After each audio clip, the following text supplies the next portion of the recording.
What's good? What's good? I'm back. Triple P Paul Pickett podcast, hosted by yours truly, Paul Pickett, aka the Common Sense Podcast, your source for music, sports, and politics. Don't forget this podcast. Excuse me, been drinking this Coca-Cola. This podcast is sponsored by Promo Palace LLC at promopalace.biz. You need online marketing promotions for your business, brand, or your music. Go to promopalace.biz. If you're an animal lover, a cat lover, a dog lover, please go to New Litter Apparel at newlitter.com. We got t-shirts, hoodies, shoes. We even got dog bandanas, and we got stuff coming for cats as well. So once again, you're a cat lover, dog lover, animal rights activist, check out newlitter.com. Buy a t-shirt, buy a hoodie. We got a lot of different designs on there and whatnot. Before I get started, I appreciate y'all hit that click now, subscribe button in the right-hand corner. If you're watching on Instagram and Facebook, please hit that follow. Don't forget the audio version of my podcast goes to Spotify, Apple, Google, Amazon, Odyssey, Castbox, Deezer, iHeartPlayer, FM, Podcast Addict, Podchaser, Stitcher, TuneIn, and more. Or you could just Google the Paul Pickett Podcast. Only got like 3 topics to get into today. Actually, one of the topics I'm going to start with, Nerlens Noel is suing Rich Paul. Apparently, Nerlens Noel had the opportunity to sign, I think, a $70, $80 million contract with Dallas. And he didn't. He kind of did what Dennis Schroeder just did. Like, these guys overvalue their worth, especially when you're a bench player. They overvalue their worth. He apparently, Rich Paul told him he was worth $100 million, but that doesn't necessarily guarantee that Rich Paul is going to get you $100 million.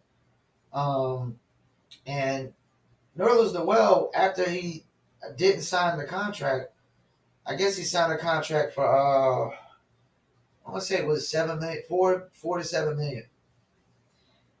Then he got hurt, though. See, this is the thing. When a player gets hurt in between trying to get a bigger contract, it always messes things up. Boogie Cousins was going to get a huge contract until he started getting hurt.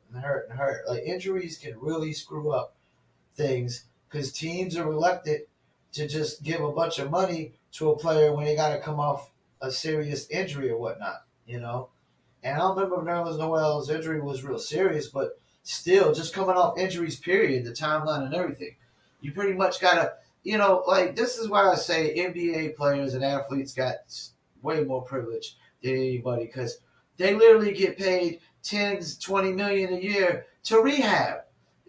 Kevin Durant didn't even play for Brooklyn the first year, and he got paid probably, $20, $30 million a year. You know what I'm saying? If that's not privilege, I don't know what is. So athletes got privilege of all shapes, sizes, races, and colors. Athletic privilege goes on. It starts at the high school level. But apparently he's suing Rich Paul because he's not going to be able to make that money back up. And part of the reason is the Rich Paul and him overvalued him. And some people will say, like, Rich Paul could have just been, like, gassing him up to try to get him to sign with him. Rich Paul could have thought he could get $100 million for him. I don't know. 5 years, $100 million, maybe. I don't know. But apparently he's suing Rich Paul. This is going to be very, very interesting, like how this breaks down and whatnot. I mean, like, this is the same thing that kind of Dennis Schroeder did.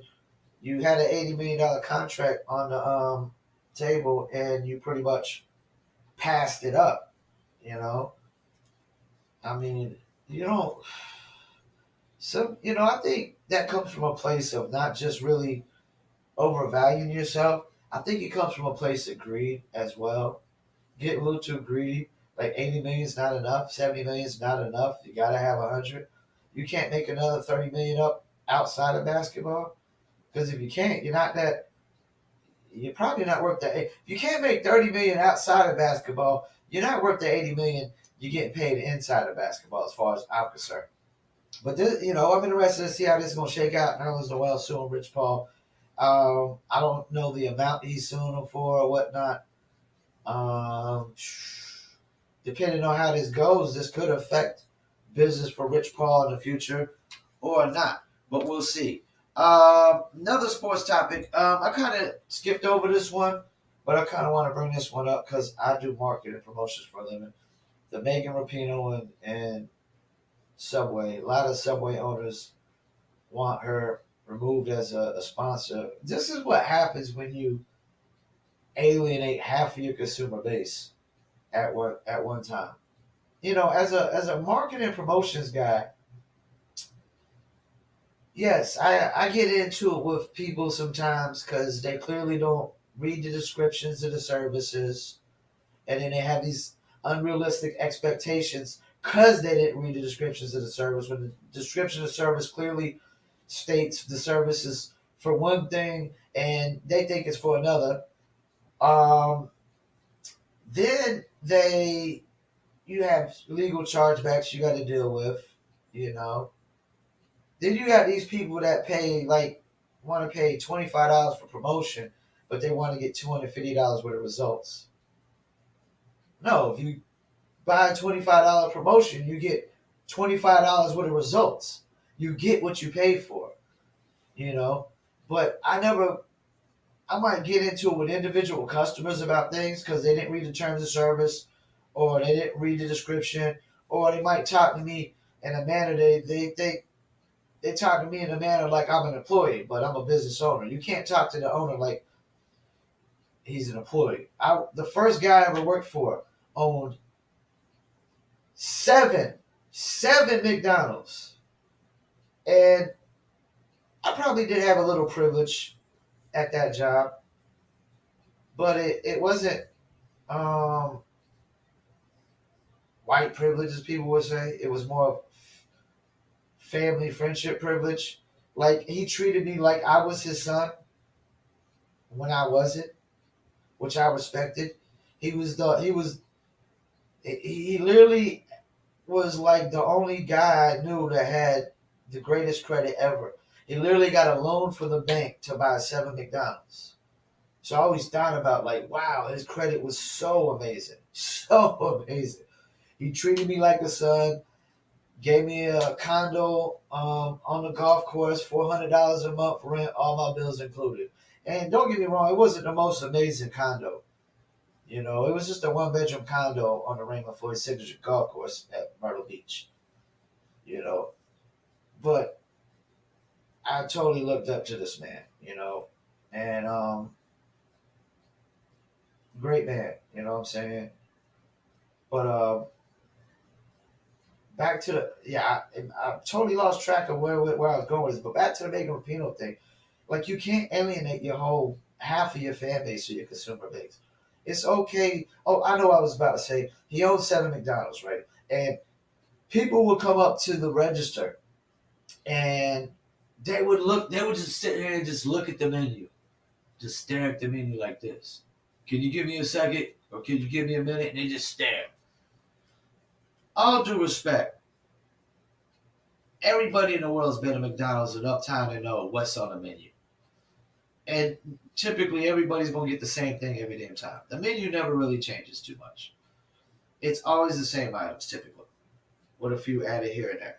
So basically, if you were a heavyset man and you were taking a while, he would literally just be like, speed up process to say something like, "Sir, you look like you want a large, a double quarter pounder, supersized value meal with a large diet." I mean, he would literally just suggest things for you to buy. If you were a heavy set guy, he would literally suggest a double quarter pounder supersized with a large diet. And we would die laughing because we couldn't talk to the employees that way. Now, the owner's son used to, but I never did because I was just an employee. And if I was the owner's son, it might be a different story. I might talk to them a different way. Now, I talk to other employees that way because I was treated like the owner's son. An ego got in. Plus I was 18 years old.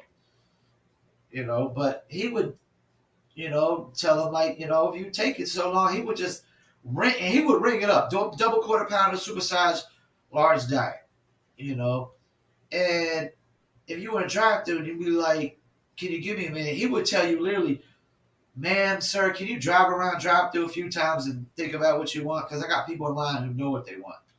His whole thing was, you were screwing with his money. And I'm sorry, man. The customer is not always right when you fucking with somebody's money. There, I said it. When you fucking with somebody's money, the customer is not always right. And that's how he looked at it. You were causing him to lose money. You were screwing up his money, fucking up his money because you're taking too long. When you already know that you're going to order the same damn thing you ordered last time, and the time before, and the time before, and the time before. If not, you're going to order one. There'll be one different thing you switch up on to, and that's it. It's McDonald's. It's been the same for the past 40 years damn near. Cheeseburgers, double cheeseburgers, Big Macs. It's all pretty much the same thing, standard thing. So employees can't talk to owners that way. I mean, like a customer thing, he talking to the owner like an employee, doesn't work. But I never alienate half of my consumer base. I would just tell that one customer to kick rocks. You start cussing at me, if you lie to me, I'm going to tell you to kick rocks. If you lie to me at the gate, I'm going to tell you to kick rocks. Especially if I know you lying. I'm going to like, nah, kick rocks. Because I don't do business with liars. I'm not going to do business with people cussing me because I don't just blatantly start cussing at my customers. And they start cussing at me, I'm going to tell you, go to hell, kick rocks. But I'm not going to alienate. I'm not going to do nothing to alienate half of my consumer base at one time. Every now and then you're going to deal with customers that you could never please, consumers you could never please. But when Megan Rapinoe literally alienates half of the consumer base and the customer base, that doesn't bode well for Subway. You're literally telling half of the consumers, that's what she's doing. The middle finger. She's throwing 2 middle fingers up to half of Subway's consumers and customer base. And it's supposed to be okay? I would never do that. I would only do that to the customer that cusses me out, that lies to me, that does illegal chargeback. But the one that doesn't read my terms of service and starts, fussing and complaining like, why is this service not this? Because it didn't say it was that. Like some services are building for getting royalties on my site, and some are for building fan base.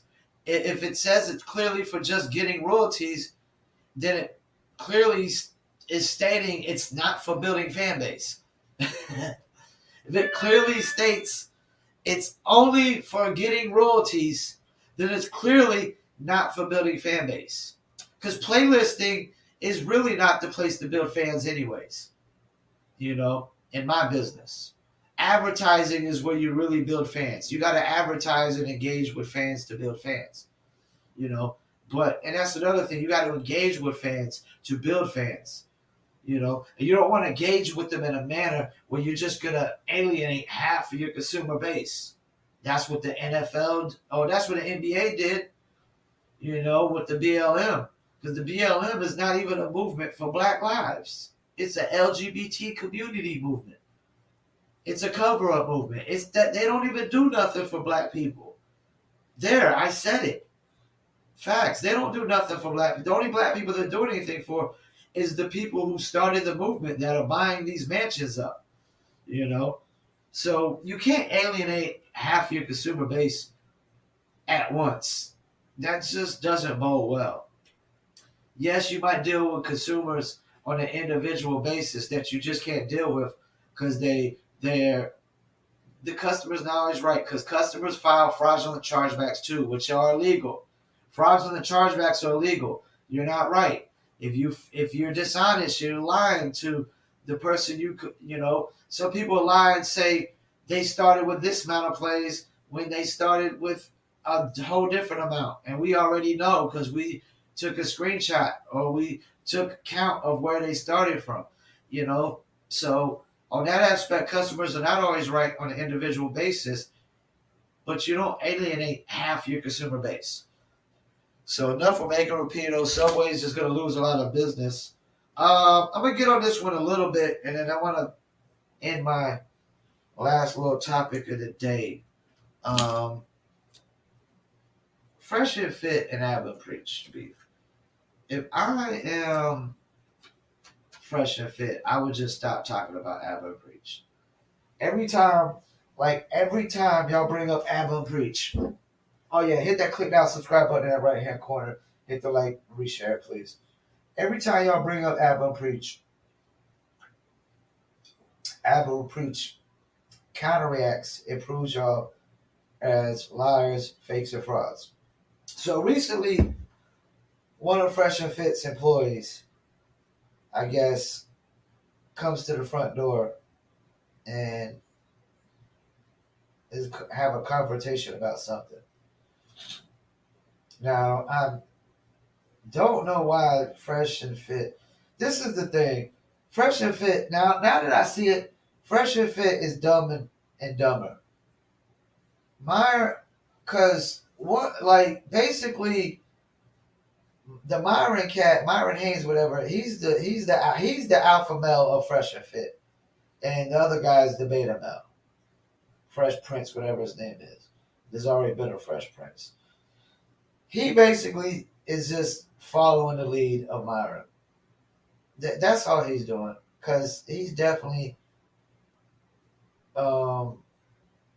it's levels to the shit. He's definitely not the Mac Daddy mode he says he is.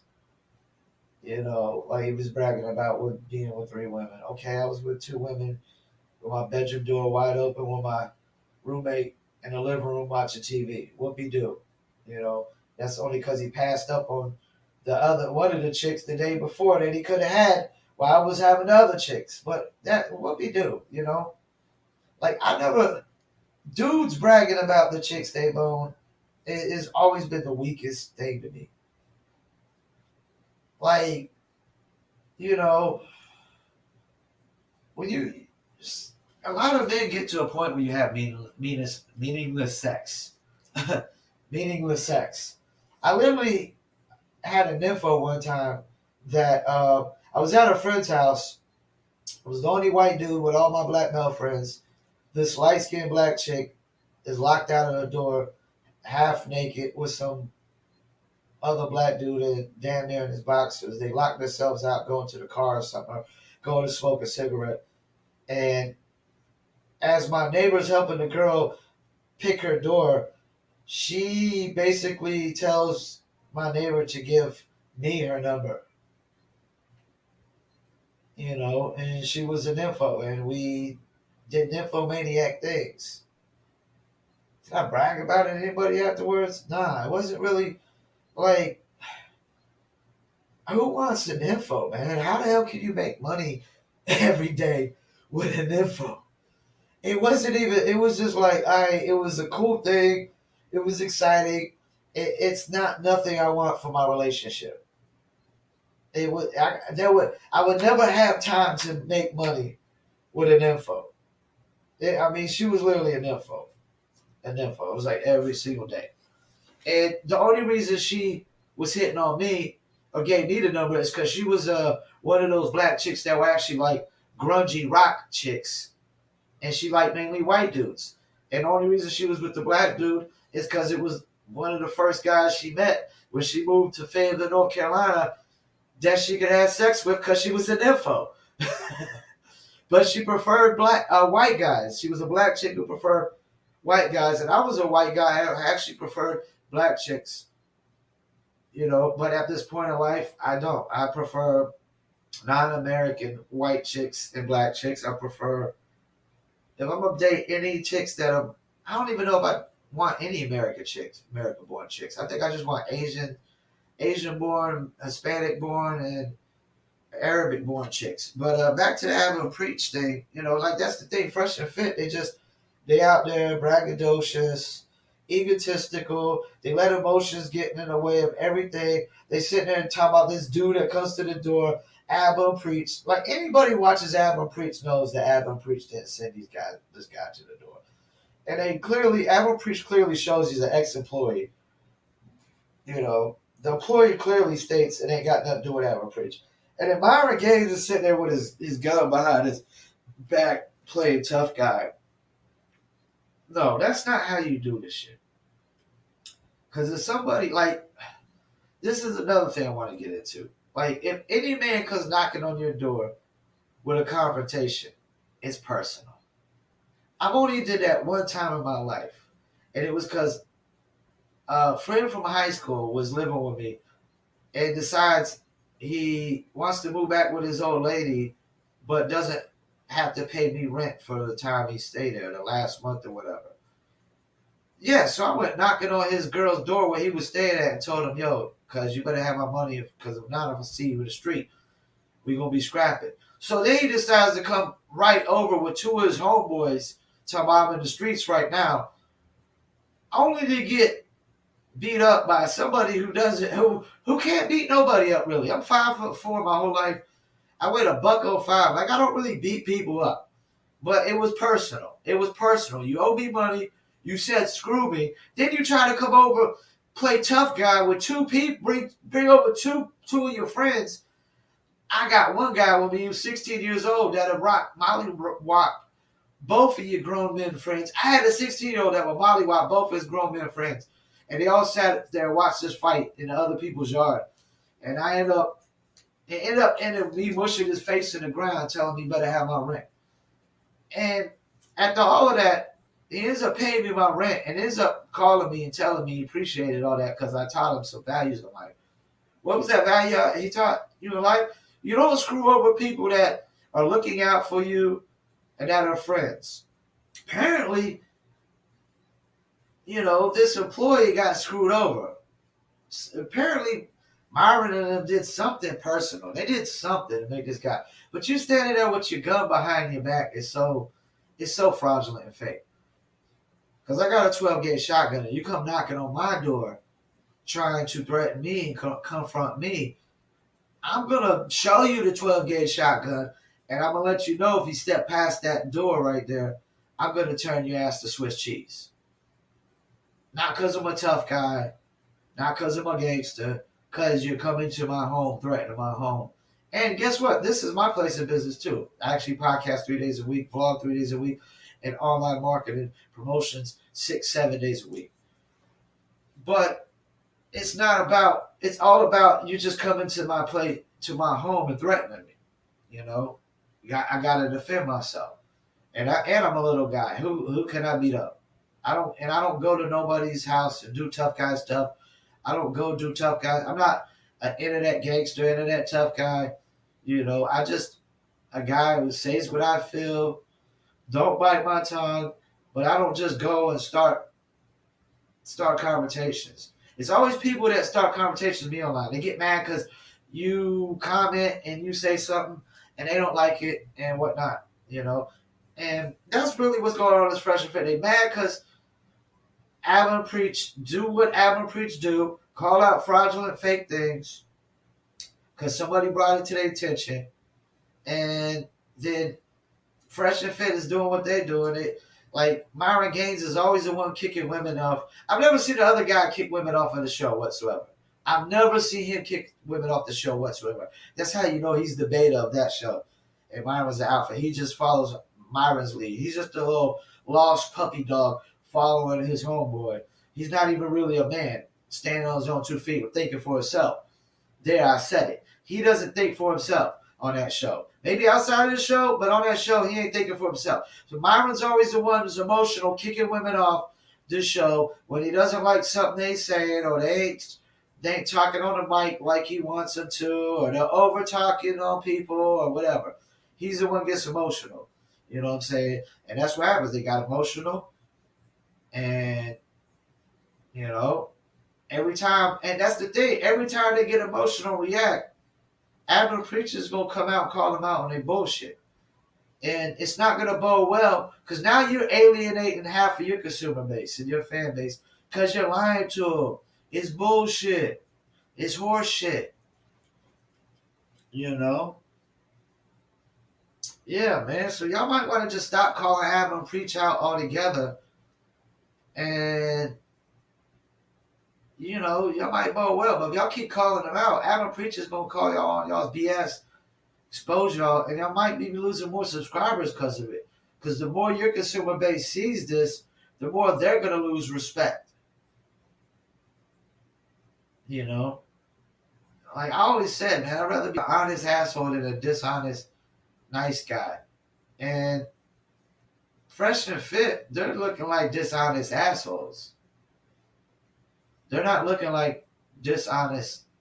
I mean, they're not, they're not looking like honest assholes. They're looking like dishonest assholes, which doesn't bode well. You could be one or the other.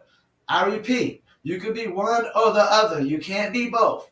You could be dishonest or an asshole. You can't be both. If you're going to be an asshole, you got to be an honest one, like me. The honest asshole. All right, let me get into my last little take of the day. Ah, man. These podcasts really ain't nothing but like a place for people to just say what they feel, give their opinions, their views. And unlike Don Lemon, I give opinions and views because a view is an opinion. An opinion is a view, Don Lemon. But I'm going to speak on some facts, though.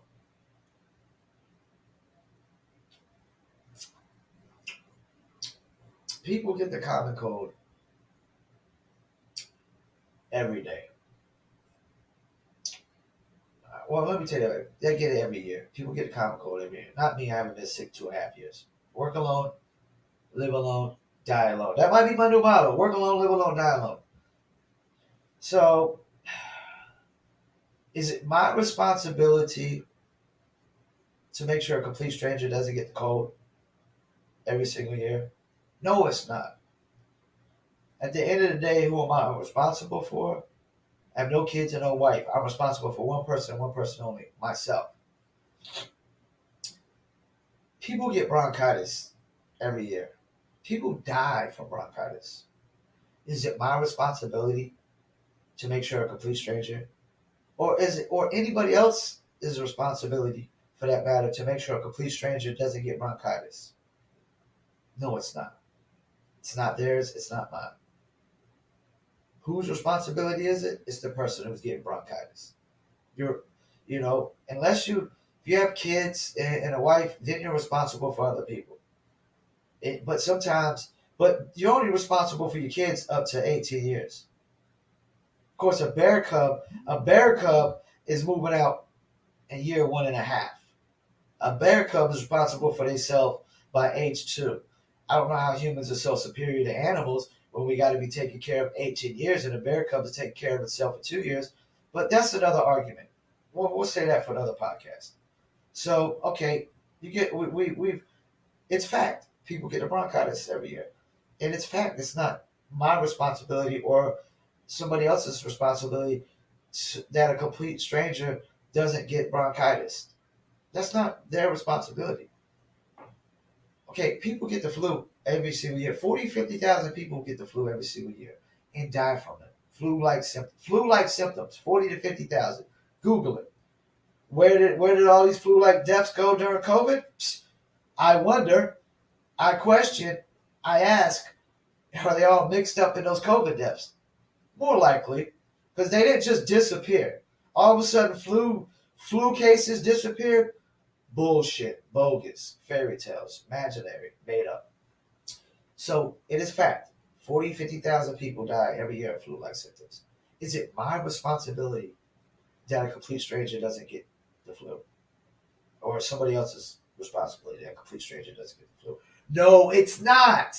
That's fact. That's fact. It's not my responsibility. I'm not responsible for people I don't know. It would never be. And I'm definitely not responsible for people who would never care about me or give a rat's ass about my existence. This idea that anybody should be responsible for anybody that doesn't have any care for them in life is bogus. Alright. So there's other people get HIV and AIDS and they can die from it. Is it my responsibility that a complete stranger gets HIV or doesn't get HIV? No, it's not my responsibility. Nah, unless I had sex with him, it's not my responsibility. And I don't have HIV, so I can't give it to him.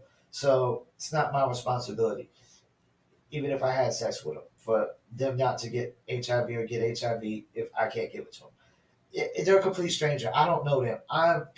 This idea that people are responsible for complete strangers is bogus. It's fairy tales. It's imaginary, made up bull. You are only responsible for one person and one person technically only. Yourself. I'm even going to say this. I got into a debate about this on Facebook, and I might have to get on and apply to some of these comments or something I've seen on Kevin Samuels where a woman gets pregnant by a man. The man clearly states, I don't want nothing to do with having this kid. I don't want to have this kid. She has the kid anyways. He leaves. She blames him for leaving. No! If somebody clearly tells you they want to have nothing to do with something in life, you cannot force them to have something to do with. You cannot force them to do that. If somebody clearly, there's a lot of deadbeat fathers out there, right? A lot of deadbeat fathers. But if the guy clearly comes out and says he wants nothing to do with it, and you still have the kid, and you end up becoming a single mother because of it, you're at fault. Because you totally ignore. This is the problem with society. Ever since birth control and all that came in, the man has no say-so over a child is born. No child is being born without the woman say-so and her say-so only. People could act like the man has a say-so in a marriage if this kid is going to be born or not. He has no say-so. And I'm going to repeat this a million times if I have to. If a person has no say-so over something, they have no say-so over something, they have no responsibility towards it.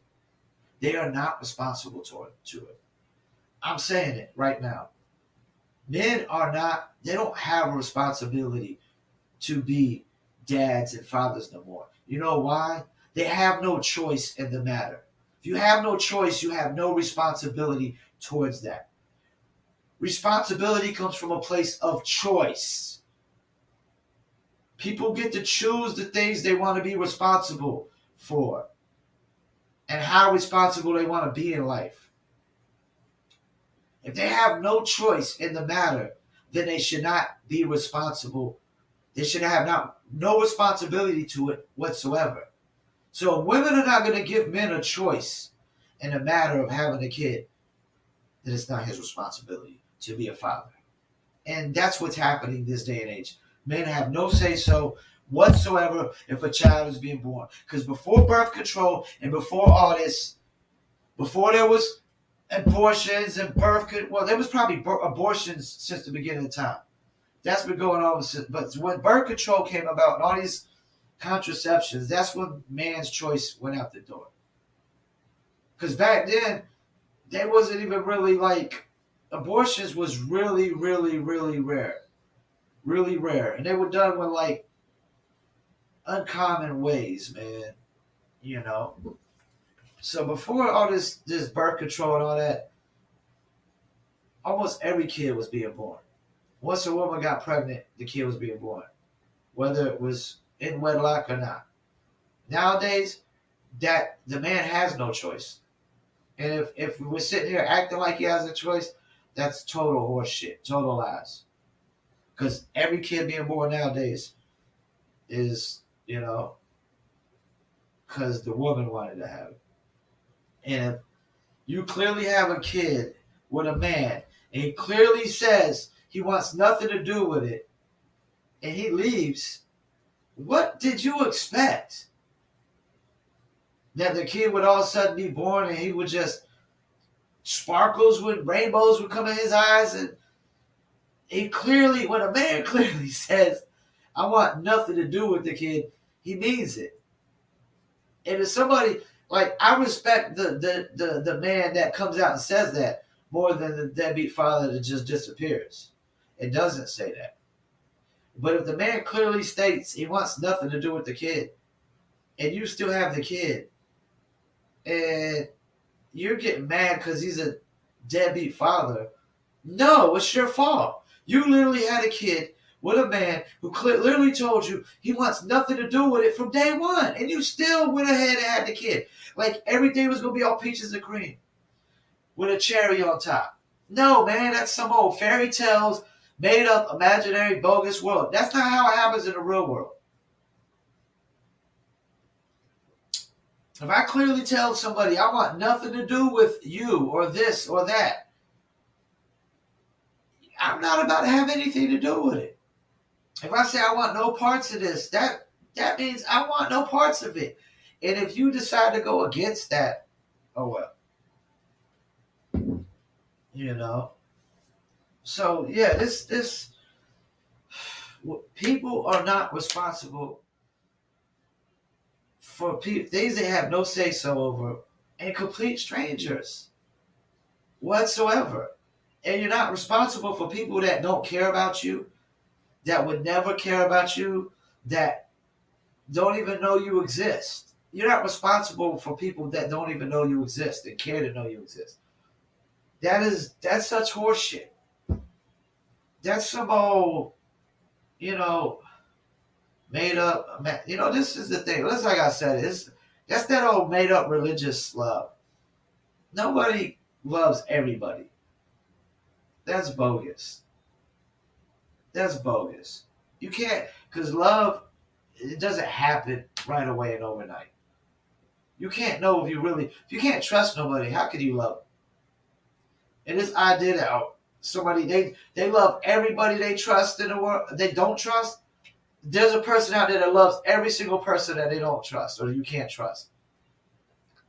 Stop it, man. Stop it. It's lies. It's lies. Because you can't love somebody if you can't trust them. I'm sorry. There's no love. Love is a two-way street. If you think love is a one-way street, then you're stupid. You're stupid. You don't even know what love is. If you think you loving somebody and them not loving you back is love, you watching too many movies. Too many movies. So yeah, this idea that if we don't take the vaccine, that we're domestic terrorists, that we have to take the vaccine because we have to be responsible for complete strangers that don't give a rat's ass about my existence. No. I don't care about people who don't care about me. I only care about people who care about me. And I don't need everybody in the world to care about me. I just want them to. I just need them to respect me. I don't need everybody in the world to care about me. I just need everybody in the world to respect me. And I don't need to care about everybody in the world. I just need to respect them. Their existence. Like, respect goes a long way, man. It goes a lot further than love. Tell you that much.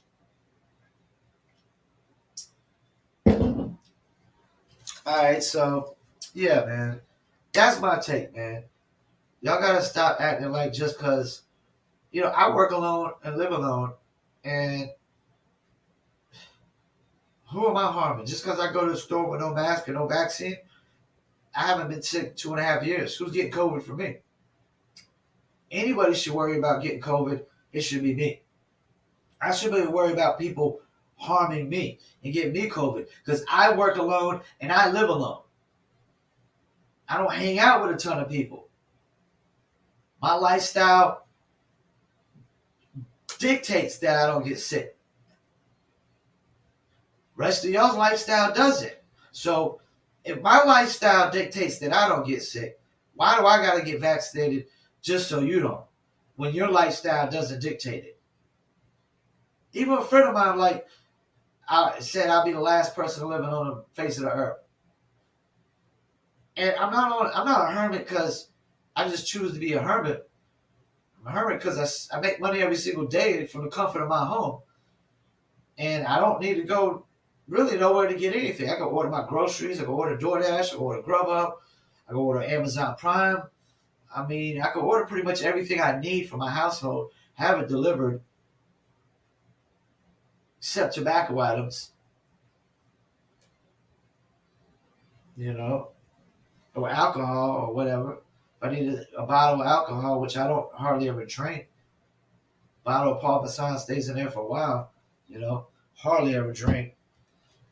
But if I need, that's the only two things I would have to leave for: alcohol and tobacco products, because those are the only two things that you can't really deliver in the mail unless you have an alcohol license or a tobacco license. So that's that. But this idea that it's my responsibility to prevent somebody else from getting sick when my lifestyle prevents me from getting sick. My lifestyle prevents me from getting sick. Your lifestyle doesn't. It's not my responsibility to prevent you from getting sick, because your lifestyle can get you sicker. Maybe you might want to change your lifestyle up like mine. I am prime example, no misinformation, that the two reasons I have not been sick in 2.5 years, this is the two reasons. I don't need a rocket scientist or a doctor to tell me this, because I work alone and I live alone. Most people work with somebody 5 to 8 hours. Most people live with somebody, they're around them for 8 to 16 hours a day. 5 to 8 hours a day at work. When I go to a grocery store, how many hours am I around somebody? 0, nada, zilch. How many minutes? 1, 2, 3 minutes? Being around somebody 3 minutes, just in and out? No, man, you're not. I go to the store every other day, no mask. You're not getting COVID from the grocery stores or the convenience stores. You're not there long enough. You're getting it from the people you work with. That if there's 2 or 3 workers in that store for a long period of time, one of them's giving it to each other. If you're at home, people are coughing and sneezing at home all over the place. One of them is giving it to each other. Every time I've ever been sick in life, I haven't got it from somebody at no Walmart. Going to Walmart, going to the grocery store. I got it from somebody I live with and somebody I work with. 10 out of 10 times. 10 out of 10 times. Somebody I live with or work with. So if you're like me, you live alone, you work alone, your lifestyle prevents you from getting sick. Unless you're just going to the bar and picking up random women, or you're a woman going picking up random dudes. Or you're going to the bar and hanging out for hours and hours and hours at a time. But that's the thing. You got to be around somebody for a longer period of time. This idea that you're just going to be around somebody in a matter of short minutes and get COVID, nah. I'm saying you got to be around about like 30 minutes or more, man. Anything less than 30 minutes, I'm not seeing it. And the wash your hands thing is bogus too, because ATM machines, credit card machines, all those, spreading all those germs and all that. I don't be washing my hands as soon as I get right home all the time. I be washing my hands, and plenty of times nose itches, yeah, man. I'm a prime example of you live alone, you work alone, your lifestyle really isn't getting you that sick. But if you work around a lot of people for long stints of hours, you live around a lot of people for long stints of hours, that's where you're mainly getting sick. That's where you're mainly getting COVID. So why is it my responsibility to make sure you're not living around a lot of people or working around a lot of people? That's not my responsibility. And me getting a vaccine doesn't stop you from working around a lot of people and living around people. So stop it, man. But y'all trying to force us to get the vaccine. And even when I saw Flame Monroe made a great point, and I was agreeing with a lot of things Flame Monroe was saying about a lot of everything they was talking about. Pretty much a lot of the stuff he's saying, but she was saying, or he, she, we, I think is how he calls himself. He, she, we was saying, Flame Monroe was saying, he doesn't want, he, she, we don't want to take it because the silicone implants don't know how that'll affect, and then the fact that it's not, I guess the Pfizer is just fully approved, but this is another thing too. It's not a cure. It's not a cure.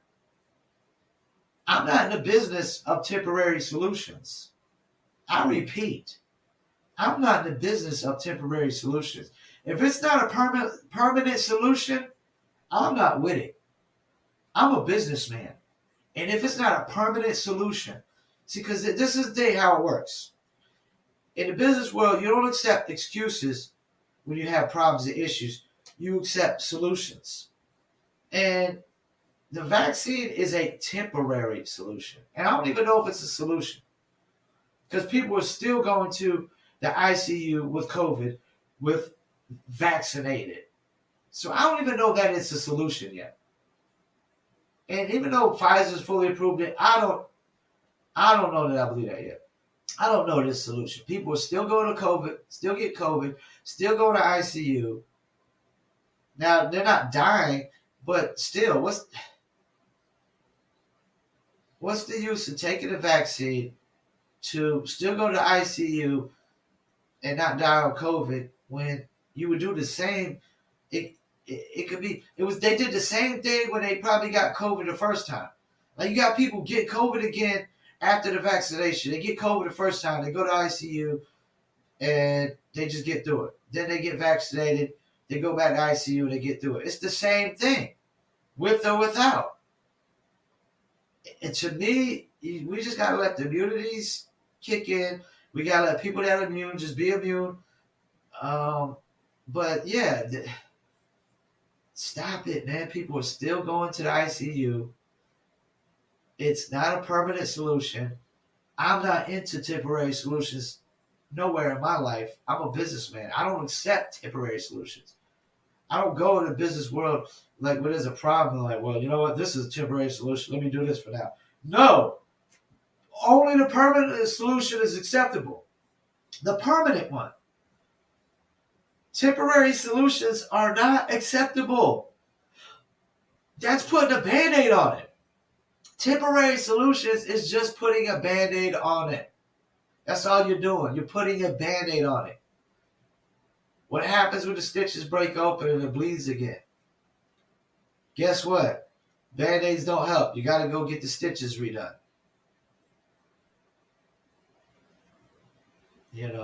So yeah, man. That's my take on vaccines. I'm not responsible for complete strangers that I don't know. Other people are not responsible for complete strangers they don't know. You're definitely not responsible for anything you have no say-so over. You're not responsible for people that don't care about your existence, don't love you, don't care about you, period. This idea that I should be responsible for somebody who has no care for me. Yeah, good luck with that.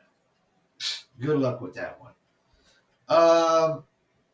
Once again, I want to thank y'all for tuning in. Paul Pickett Podcast. I'm on episode 51. Don't forget, this podcast is sponsored by Promo Palace LLC at promopalace.biz. You do online and market promotions for your brand, your product, your music.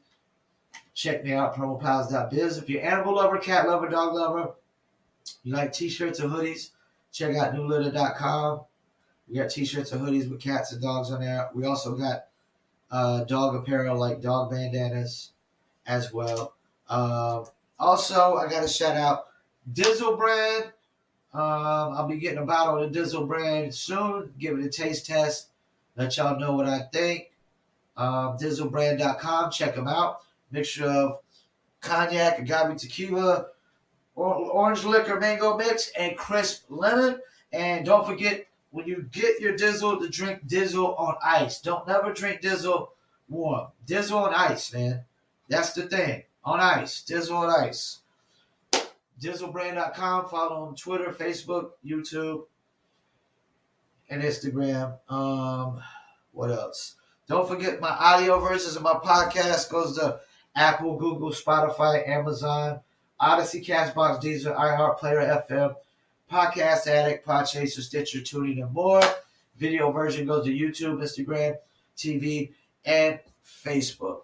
And pretty soon we're going to get into this episode of my top 10 albums. All right, well, that's my takes for the day. Couple sports, couple political joints. YouTube probably going to try to hit me with the misinformation on COVID vaccines and all that. But it's not misinformation because I'm going based off of my personal experience of living my personal lifestyle of working alone and living alone, and I have not been sick for over 2.5, 3 years. Last time I was sick is when I got hit by a car. Broke my foot, broke my leg, broke my shoulder, and I had to move in with Mom Dukes for about 6 months because I couldn't walk or anything. I couldn't walk for a hot minute, dislocated this shoulder, broke the femur on my left leg, and got 5 screws in every toe of my foot. You know what I'm saying? And, I haven't been sick since I lived with her and got sick then, which was literally over 2.5, 3 years ago. Because if I would have tried to stay with myself, I wouldn't even be able to cook nothing, man. I'd have been it would have been a rough time. So stay with Mom Dukes and get hit by a car would definitely let you know how mentally, physically, emotionally strong you are. Like, I literally got hit by the car, dislocated my shoulder to the sense where they put me to sleep, tried to pop it back in place, it kept popping out. Leg broke the femur. They had to tie one leg to the other, which they said they never had to do in the hospital ever before. Literally had to go through all that pain. Didn't really get depressed one bit. Didn't really get stressed out too much one bit. Didn't really get fearful of the surgery one bit. The day after surgery. Matter of fact, fresh and fit. I gotta say this. Fresh and fit. I work harder than both of you motherfuckers combined. You know why?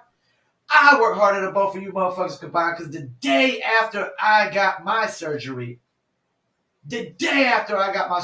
shoulder, leg, and foot, day after, I was processing orders on my online marketing promotions company. I work harder than everybody in this world. I do everything myself. I stand on my 2 feet by myself with my whole business. I run online marketing company 6-7 days a week. I'm podcasting 3 days a week. I'm vlogging 3 days a week. I'm pushing a new little apparel 7 days a week. I work harder than both you motherfuckers combined because when I got out of surgery, the very next day, I was in the hospital processing orders, working on my business. So if y'all want to try to sit there and try to, get in your ego like you working harder than Abba and Preach, well, I'm working harder than all you cats. Because ain't none of y'all would have been processing orders and working literally the day after you had a surgery on your foot, your leg, and your shoulder. You tell me somebody in the world that'll do that. Nobody. I work harder than both of you cats combined. I'll call you motherfuckers because I ain't going to call you the N-word. Because that ain't how I get down. But yeah, stop it, man. Y'all work harder than everybody. Yeah, when you break your foot, your leg, dislocate your shoulder, get hit by a car, and you're processing orders the next day after surgery, then you come talk to me about who works harder than who. Till then, Nobody works harder than me. Nobody. I don't got no team. If I had a team, you got me spitting all over the place. Spit flying out of my mouth right now. If I had a team, oh my gosh. If my team worked as hard as me, yeah, stop it, man. Once again, hit that click now, subscribe button. Well, thank y'all for tuning in. Triple P, Paul Pickett Podcast, a.k.a. the Common Sense Podcast. I don't go for book smarts, college degrees. I go for common sense, common knowledge. You know, your home for music, sports, and politics. Episode 51. Peace, and I'm out.